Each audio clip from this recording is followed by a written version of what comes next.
Podcast BRIN, podcast riset dan inovasi, eksplorasi sains tanpa batas.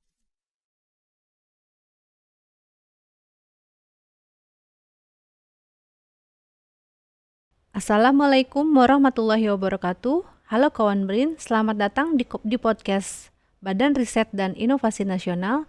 Perkenalkan, nama saya Megawati yang akan memandu acara podcast kali ini dengan tema pengelolaan koleksi antikoriat botani. Saat ini sudah hadir narasumber kami, yaitu Ibu Rina Munazar sebagai pustakawan BRIN. Selamat datang Ibu Rina Munazar. Apa kabar? Baik.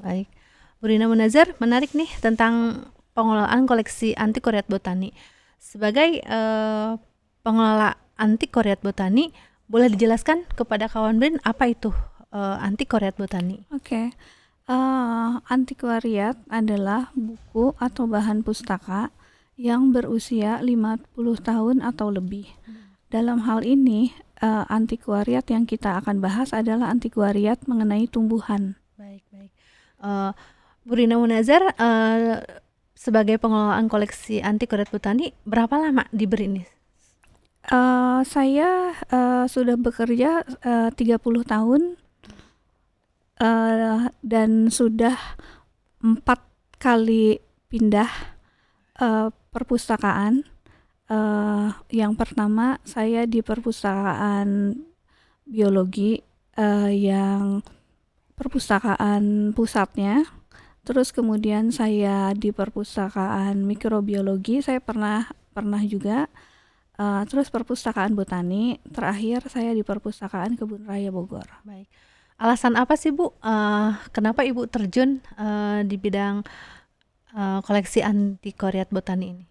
Sebenarnya pekerjaan seorang pustakawan adalah menangani semua koleksi, dan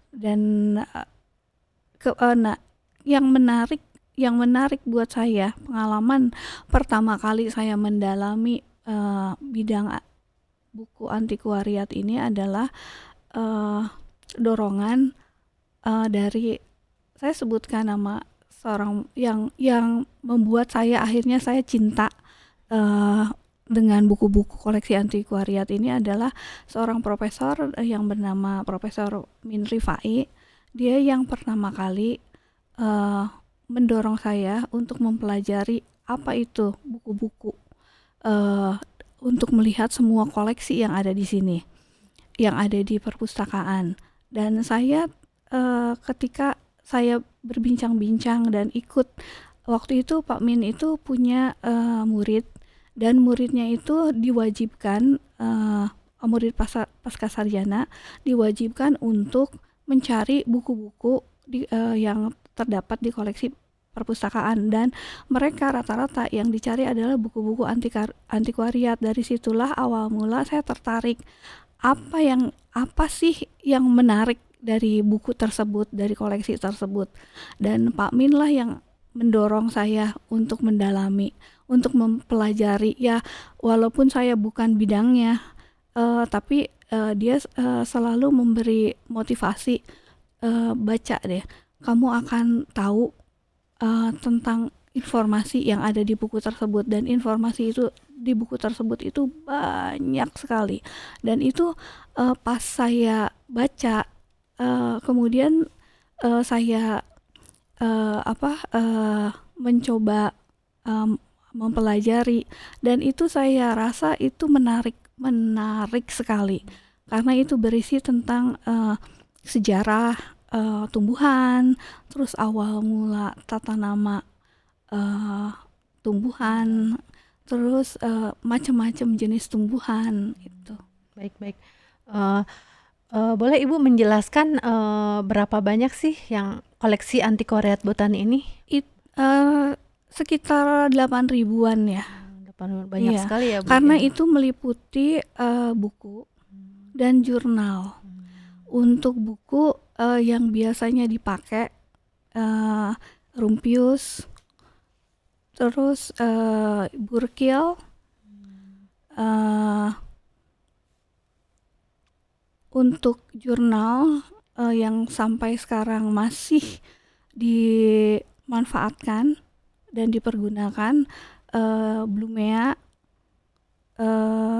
Systematic Botany Monograph. Baik. Nah itu Q-Bulletin juga itu penting untuk para peneliti. Baik. Iya. Sangat penting ya Bu Iya. ya, arti koleksi antikoret bagi para ilmu taksonomi. Iya. Baik. Nah, mengingat betapa pentingnya koleksi antikoret botani untuk para ilmuwan taksonomi, boleh dijelaskan mungkin cara perawatan, bagaimana sih perawatan koleksi antikoret botani ini? Untuk saat ini perawatan di perpustakaan menggunakan silika gel dan dulu fumigasi ya. Oh, namanya Iya, fumigasi. Baik. Tapi kalau untuk buku antiquariat yang sudah lapuk, dimakan usia ya tentu, itu kami menyerahkan untuk preservasi dan konservasinya ke Perpustakaan Nasional karena mereka punya alat dan bahannya. Baik. Tadi Ibu menyebutkan tentang fumigasi ya. Iya. Nah, teknis fumigasinya itu menggunakan apa gitu? Dulu tuh tablet ya. Tablet. Semacam fospin begitu? Iya. Atau, Iya. Baik. Iya. Baik. Sama seperti untuk koleksi herbarium, iya. untuk perawatannya Iya, seperti itu iya. ya. Mengingat betapa pentingnya Iya. koleksi antikoret botani Iya. ya. Baik, dalam perawatannya. Oke, siap. Untuk melestarikan informasi yang terkandung dalam buku antikoret tersebut, apa langkah yang Ibu lakukan dalam upaya melestarikan? Iya. Sampai saat ini saya dan teman-teman mencoba untuk membuat scanning nantinya untuk digitalisasi berupa saat ini kita sekitar 100-an kita sudah buat dalam bentuk CD. Dalam bentuk CD. Iya. Oh, baik. Bagaimana strategi Ibu dalam menyelamatkan dan mengoptimalkan serta memanfaatkan koleksi tersebut? Pastinya yang paling kita bisa lakukan saat ini adalah mendigitalisasikan koleksi tersebut dengan cara scanning. Terus untuk yang selama ini kan koleksi antikoret botani bisa diakses oleh siapa saja gitu selain para ilmuwan taksonomi gitu. Boleh dijelaskan? Selain para ilmuwan khususnya peneliti BRIN, biasanya diakses oleh mahasiswa pasca sarjana. Dan para ilmuwan dari luar negeri. Karena saya pernah menangani